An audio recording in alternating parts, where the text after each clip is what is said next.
Good morning.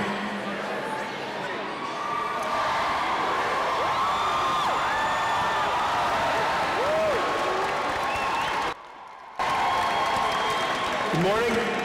I'm Stephen Cohen, professor and chair of the Department of English and president of the Faculty Senate. President Miller, the degree candidates and faculty having assembled, I declare these commencement ceremonies open.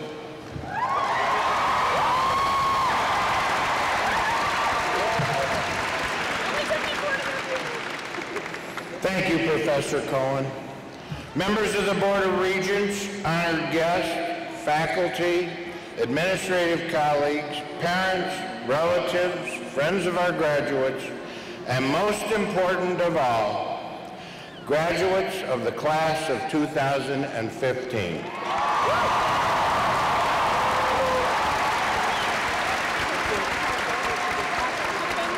I extend to you, on behalf of the university, a cordial welcome to these exercises.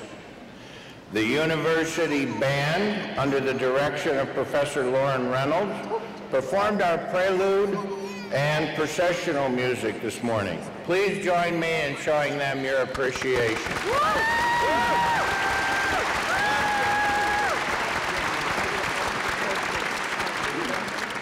Our ceremony will begin with the posting of the colors by Lieutenant Chris Cervoni, Officer Joe Magarolas, Robert Nelson, and Lee Richardson, members of the CCSU Police Department. The university singers, under the direction of Professor Drew Collins, will perform the national anthem. Will all please rise for the presentation of the colors and the singing of the anthem.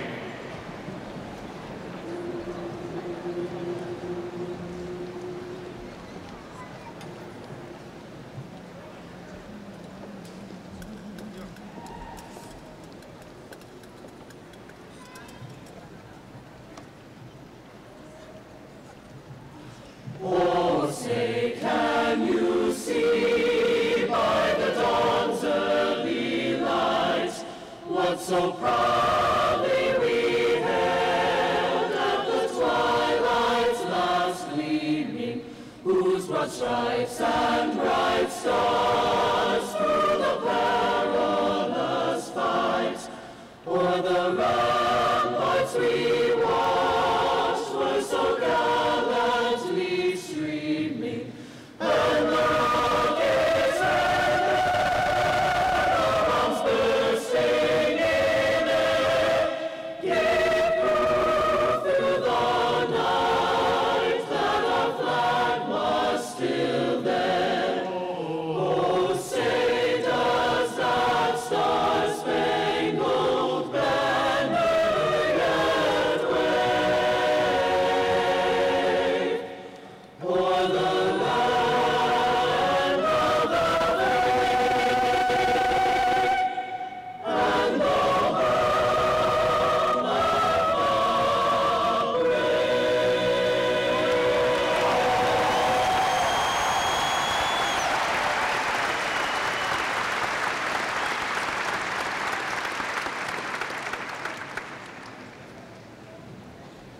Please be seated.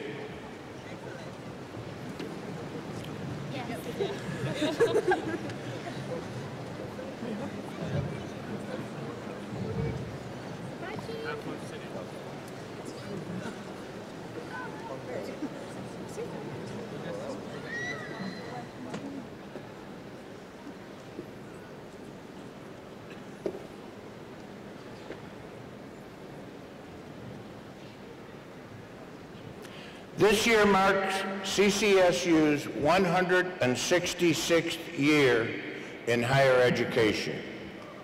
We are the first and the oldest public institution of higher education in the state of Connecticut.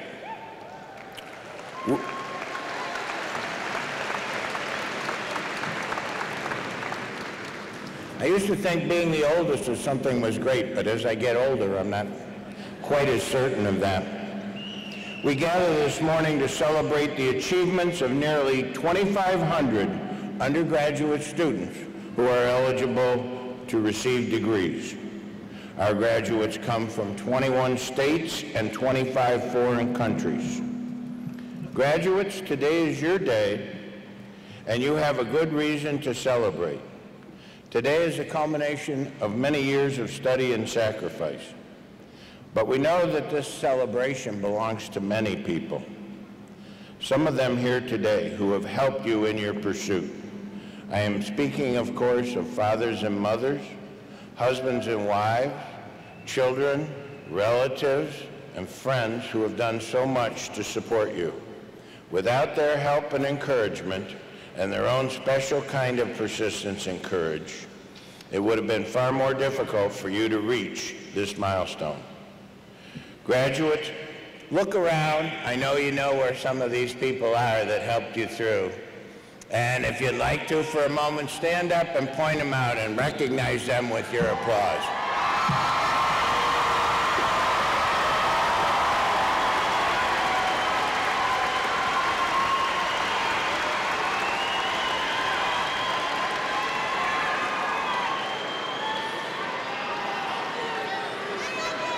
Thank you.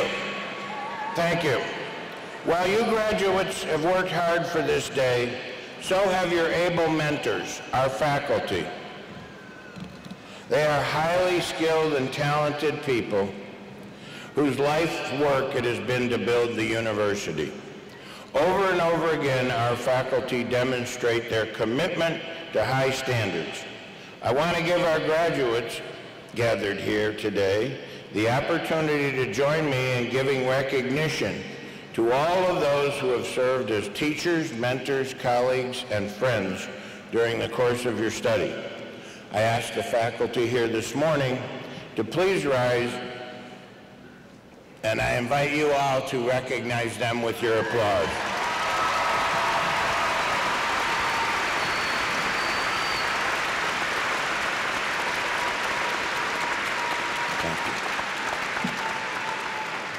Thank you.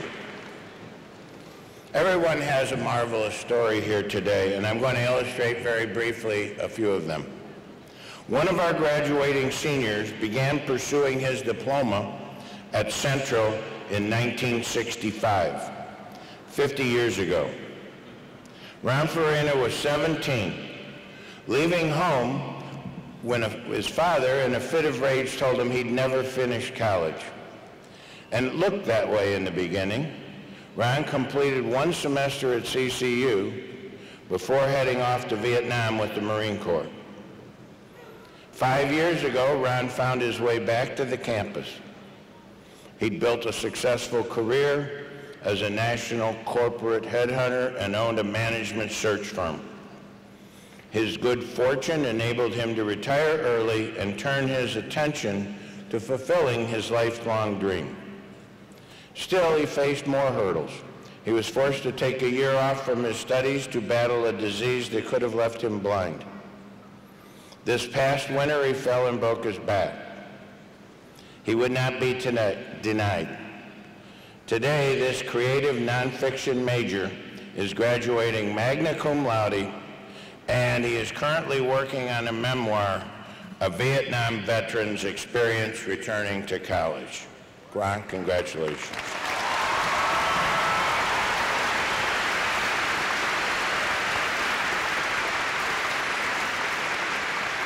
Sarah Fellows could probably teach us all a thing or two about perseverance. Overcoming epilepsy at the age of 11 wasn't the only challenge. She would face even greater physical struggles several years later. Her spinal cord was fractured by the growth of a tumor. She lost the ability to walk, and with it her plans for college. For years, Sarah endured many surgeries, underwent chemotherapy and physical therapy. Through it, she managed to muster enough strength to take a couple of classes at Tunxus Community College. She continued to push herself, and through determination and hard work, she eventually regained partial use of her legs. This incredible achievement inspired her to follow her dream at Central. While continuing therapy, Sarah has managed to earn a bachelor's degree in communications with a concentration in public relations. When Sarah walks up here to receive her diploma, it will be an incredible victory for her and her family.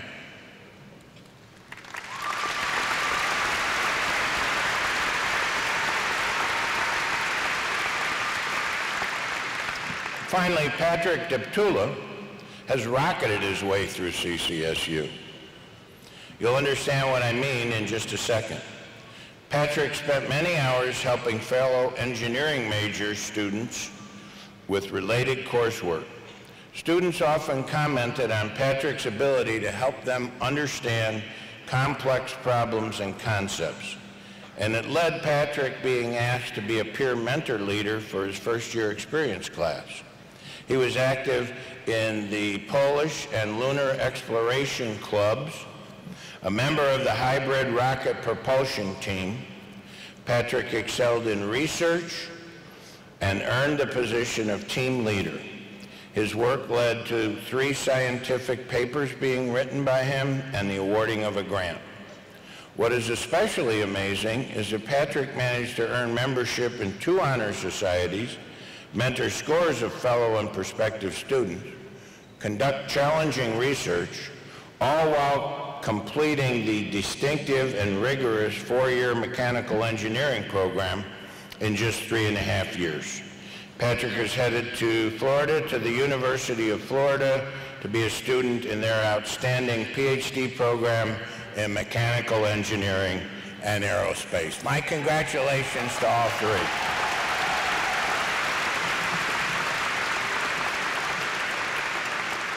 Before calling Provost Lovett to the lectern, I am honored to recognize those members of the platform party who will not be recognized later during this morning's ceremony. Would the following members of the platform please rise as I'll call your name? Please remain standing until I have called all the names. And will you all please hold your applause until we've introduced the entire group. Representing the university's leadership team, Laura Tordenti, Vice President for Student Affairs. Chris Galligan, Vice President for Institutional Advancement. Joseph Page, Associate Vice President for Academic Affairs. Richard Baishu, Chief Administrative Officer. Carolyn Magnan, Special Assistant to the President. Charlene Casamento, Chief Financial Officer. Anna Susky-Lenchevsky, Chief Human Resource Officer. Rosa Rodriguez, Chief Diversity Officer. Glennis Fitzgerald, Associate Vice President for Academic Affairs and Dean of Graduate Studies. Zisław Kremens, Associate Vice President of Academic Affairs. William McGurk, Member of the Board of Regents. Stephen Adair, Regent and Professor of Sociology. Please join me in welcoming all of them.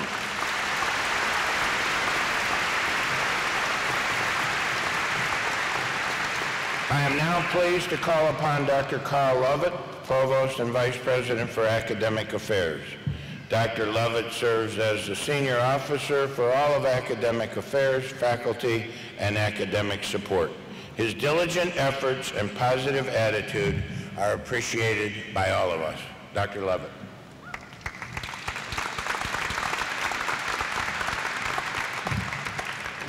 Thank you, President Miller.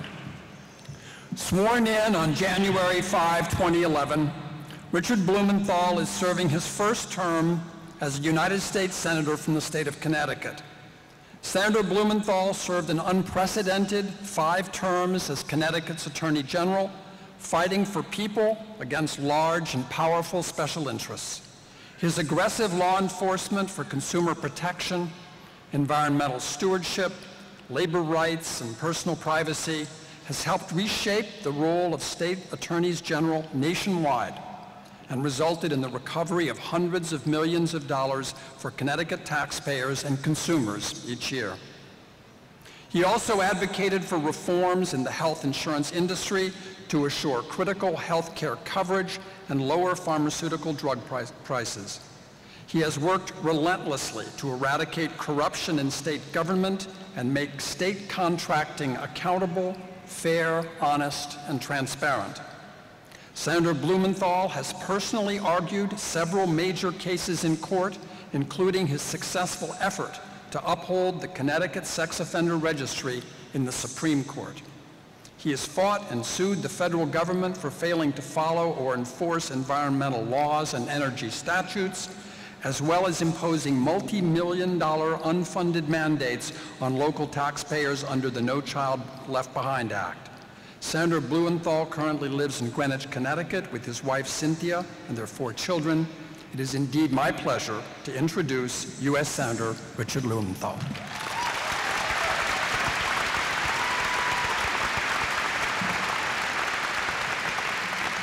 Thank you so much, Vice President Lovett, and thank you, President Miller, for your extraordinary leadership of one of the great colleges in Connecticut and the country. I'm so thrilled and proud to be here with you today. Thank you. And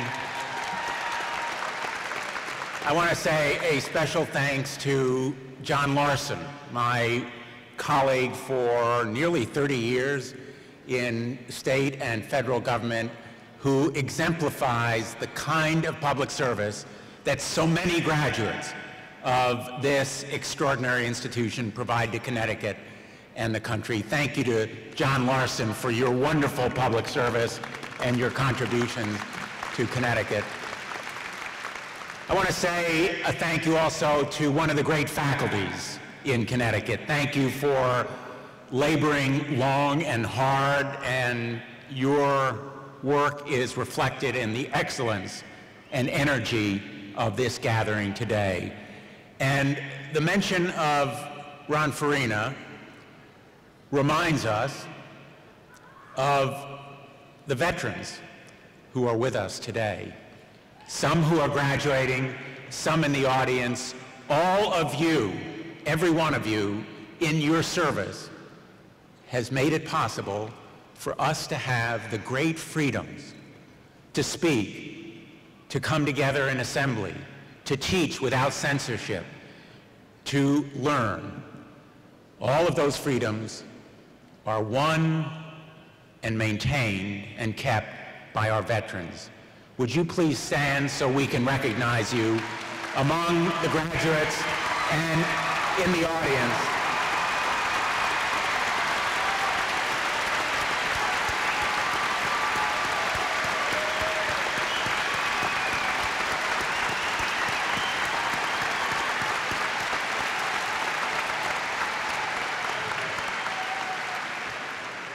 At this moment in our history, in the wake of the horrific, unspeakable tragedy in Philadelphia on our railroads, there has been a lot of talk about investment, rightly, talk about the need to invest more in our roads and railroads and infrastructure, but equally so,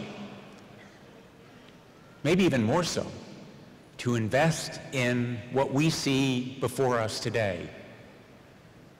Our human resources, our learning capital, our engineers and teachers, and all of you who will contribute so much.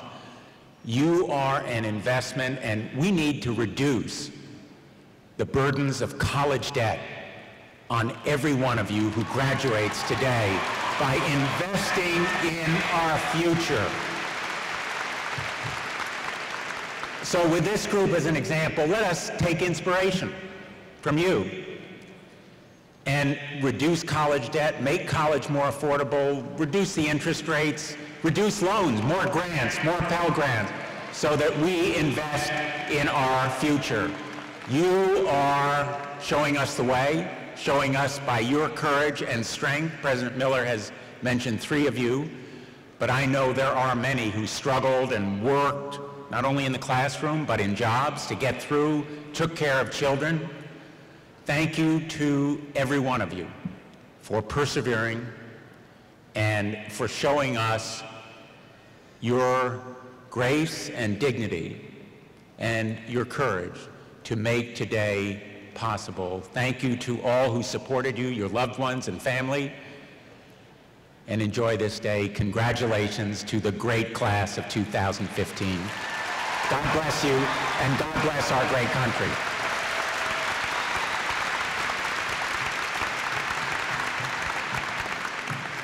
Thank you, Senator Blumenthal.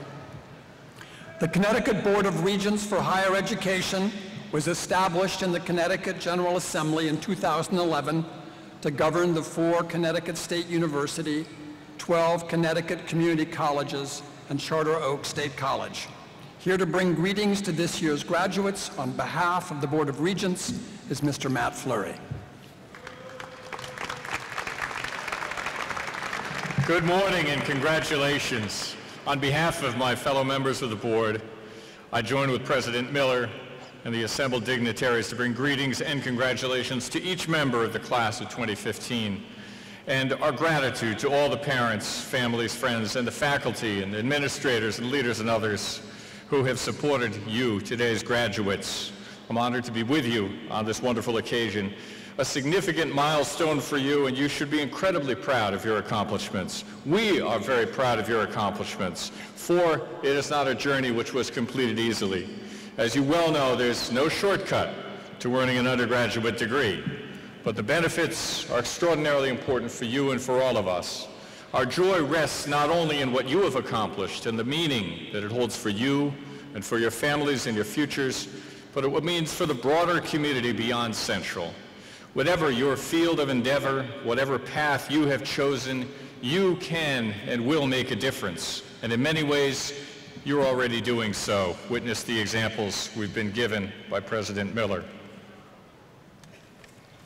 The foundation of learning you received at Central has prepared you well for the challenges that you will face going forward and for whatever path you choose next. So on behalf of Regent Bill McGurk, who is with us today, and our fellow board members, we hope that each of you will pursue your goals with the same perseverance and dedication that brought you to this wonderful day of success and celebration. Again, congratulations to each of you on this memorable day.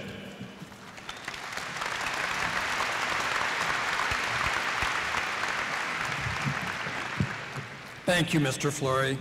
The members of the Board of Regents share our vision for the university's future and take pride in the accomplishments of our faculty and students. I now call upon L. Edward Vescovi, a 1984 graduate of CCSU and the first vice president of the CCSU Alumni Association, to offer congratulatory remarks on behalf of the association. Mr. Vescovi. Good morning, everybody. On behalf of more than 65,000 alumni, I welcome the class of 2015 to the CCSU Alumni Association. You are the next generation of graduates to draw upon your Central experience and make a difference in the landscape of this global economy. I encourage you to challenge the status quo, challenge conventional thinking, and chart a new course for the next generation. CCSU alumni have succeeded as leaders in industry, government, education, and the arts. Collectively, we make a difference, and you will too. I invite you to support the university, and many of you already have. Those of you who have participated in the Count Me In campaign are proudly displaying a 2015 class pin. And now I double dare you. The Alumni Association provides support for many alumni and campus programs. This year we have offered a $50,000 matching gift program, the Devil Double Dare, from May 13th to the 20th. So far, I found out earlier that we've raised over $30,000, which is matched by the association, so we've got $60,000 going towards these programs.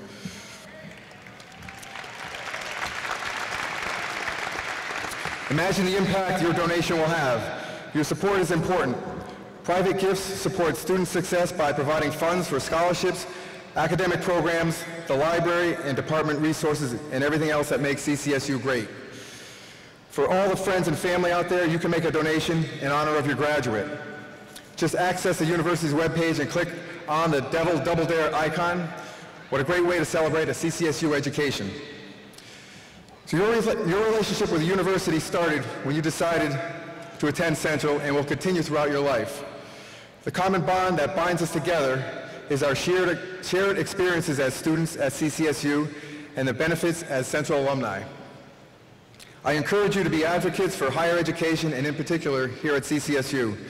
Stay involved with the Alumni Association and know that all Central alumni are proud of your achievements. Success begins at CCSU, and it begins with you. You have been given the tools to succeed and have the backing of all alumni. Be passionate in what you choose to do. I'm so proud to welcome you to the Alumni Association. Thank you.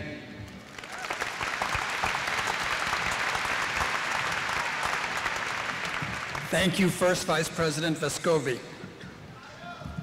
Central Connecticut State University is a vibrant, learner-centered community dedicated to teaching and scholarship. CCSU serves a population of over 12,000 students, full and part-time, graduate and undergraduate, matriculating and continuing education students. Here to bring greetings on behalf of our students is Dean Andrew Ott, President of the Class of 2015.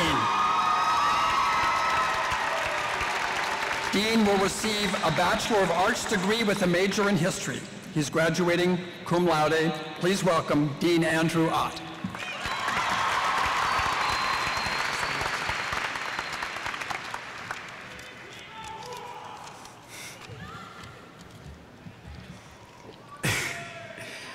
Good morning, honored guests, administration, faculty, friends, family members, and the class of 2015, where the men are all honorable and the women are the most beautiful and intelligent in the world.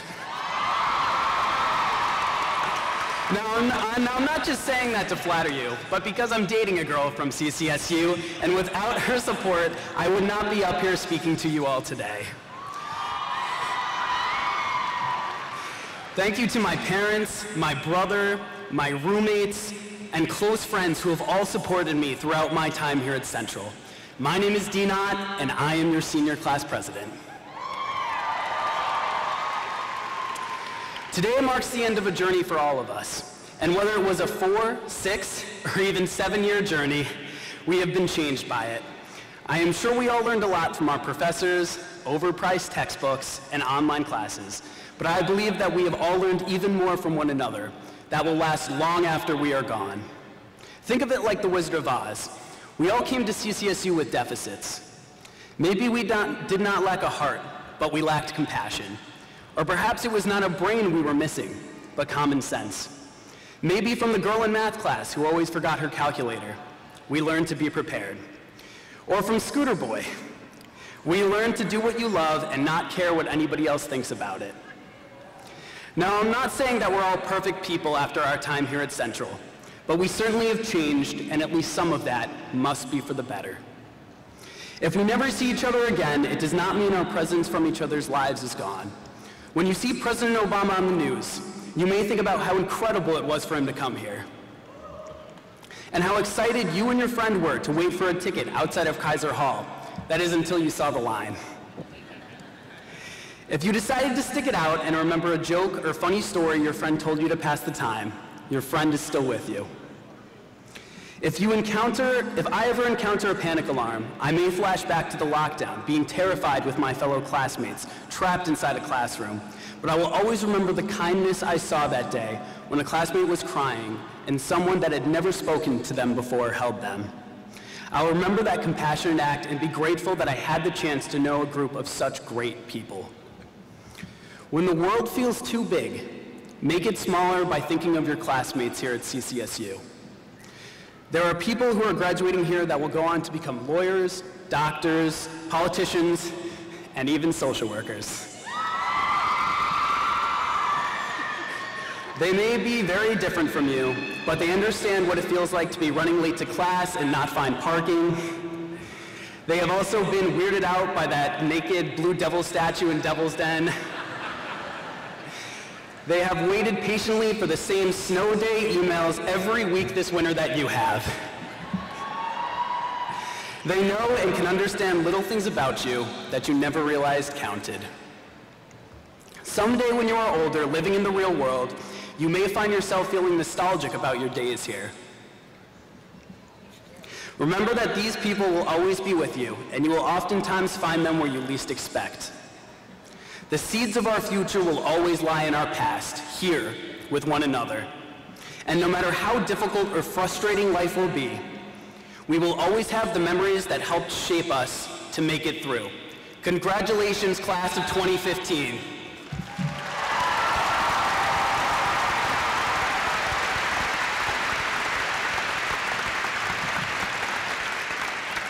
Thank you, Dean. Today, I have the distinct pleasure of introducing our keynote speaker. U.S. Representative John B. Larson began serving in the U.S. House of Representatives in 1999 and is presently in his 8th term serving the people of Connecticut's 1st Congressional District. Larson was born in Hartford, raised in East Hartford, and is a 1971 graduate of Central Connecticut State University. Before entering Congress, Larson was a high school teacher and athletic coach until he became an owner of Larson and Lysick Insurance Company. He served on the East Hartford Board of Education and the East Hartford Town Council. In 1982, he was elected to the Connecticut State Senate, beginning a 12-year tenure representing the 3rd Senate District until 1995. Among his many accomplishments as senior leader in the House Democratic Caucus, John was named chairman of the Task Force on Election Reform, which was created to develop a legislative agenda for reforms to take big money out of politics and address flaws in the electoral system. He's been a leader in the effort to end U.S. dependence on foreign oil by advancing fuel cell technology produced in the United States, which will grow the economy and improve our environment. He has introduced legislation to allow the federal government to directly negotiate lower drug prices for over 40 million Medicare beneficiaries. He has vigorously supported our troops, visited Iraq 3 times, and succeeded in passing legislation to reimburse family members who purchased body armor for soldiers who had not been adequately equipped for the military.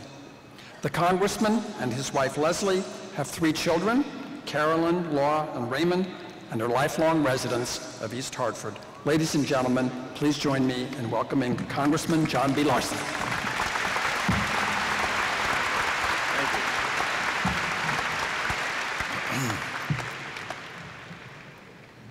Good morning.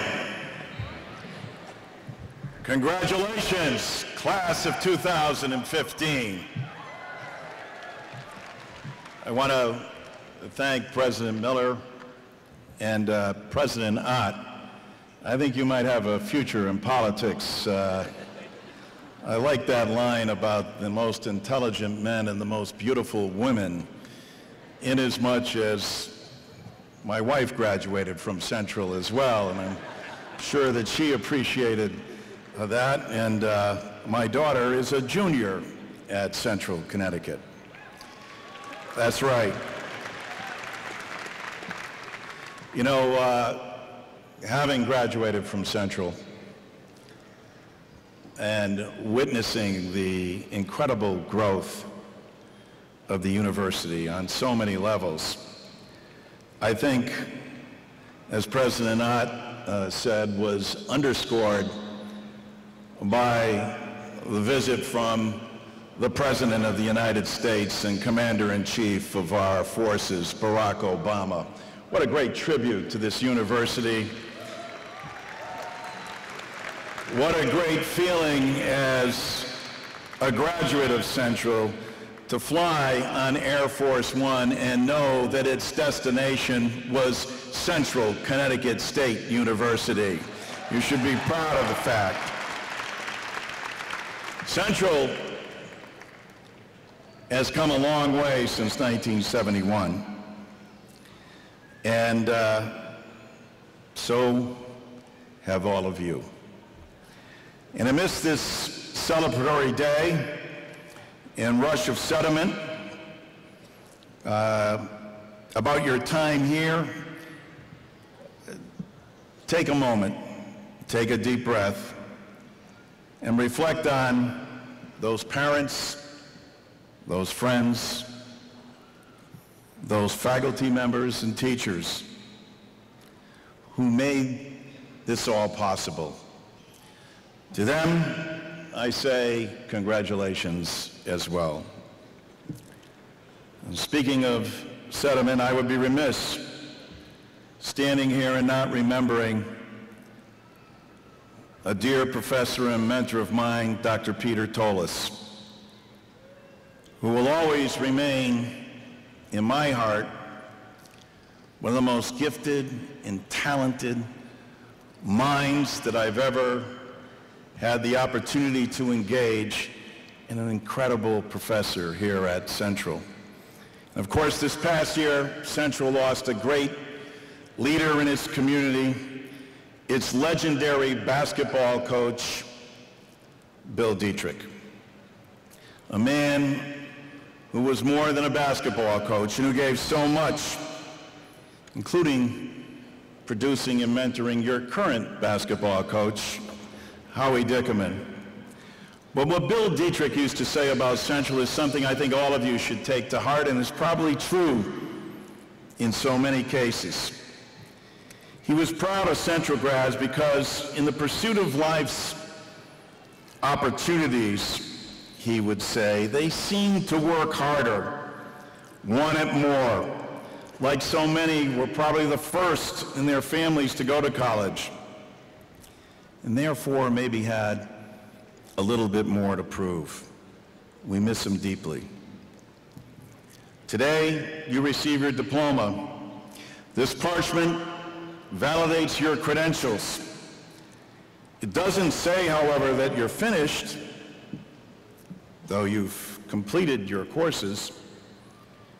It says you're beginning.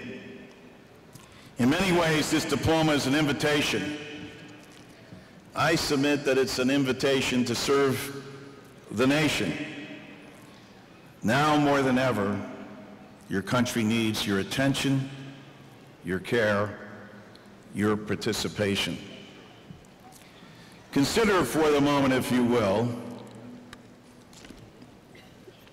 that in a nation of 320 million Americans, less than 1% of our citizens serve in the United States military, the Peace Corps, VISTA, Teach America, and AmeriCorps combined.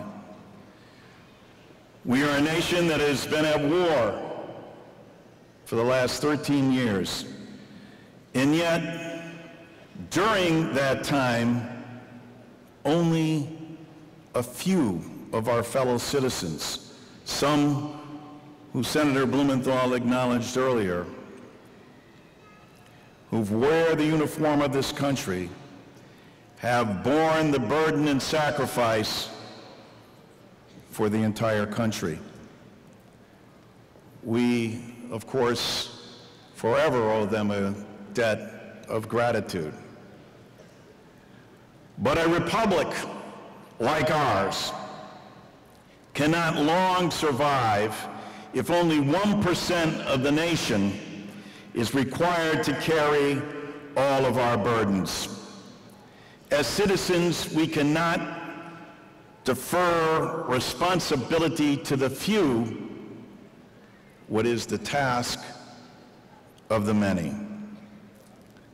It's not, thank you, it's not that there's a lack or unwillingness to serve this great nation. In 2012, almost 600,000 people like yourselves, 600,000 applied to serve in AmeriCorps alone. Unfortunately, because of a lack of funding and investment by the country we love, 86% of them were declined. What a waste of human resources. What an underutilized talent. So many people want to serve, want to give back to their country, their communities. Seems to me we should be encouraging the impulse to serve, not stifle it. We should incentivize service to make it not only possible, but also practical. To those ends, I want to announce today that Congressman Joe Kennedy and I are introducing legislation that will revamp, enhance, and develop a new form of selective service for the nation, one where you select the service that best suits your talents, your ambitions, and goals. And in return, a grateful nation will help you also. Let me give you an example, one that Senator Blumenthal alluded to, one we discussed on Central's campus just a few months ago. We all know the cost of higher education. Many, if not all of you, have taken out student loans. Very soon, you'll be asked to start making payments on those loans. With that in mind, and knowing the federal government holds the vast majority of student debt, doesn't it make common sense for the government that holds your debt to forgive that debt in return for public service? Service that many of you have gotten the education for already. After all, if the nation can bail out and forgive Wall Street after the worst financial crisis since the Great Depression, can we not help those that are burdened with the most crushing debt of a generation?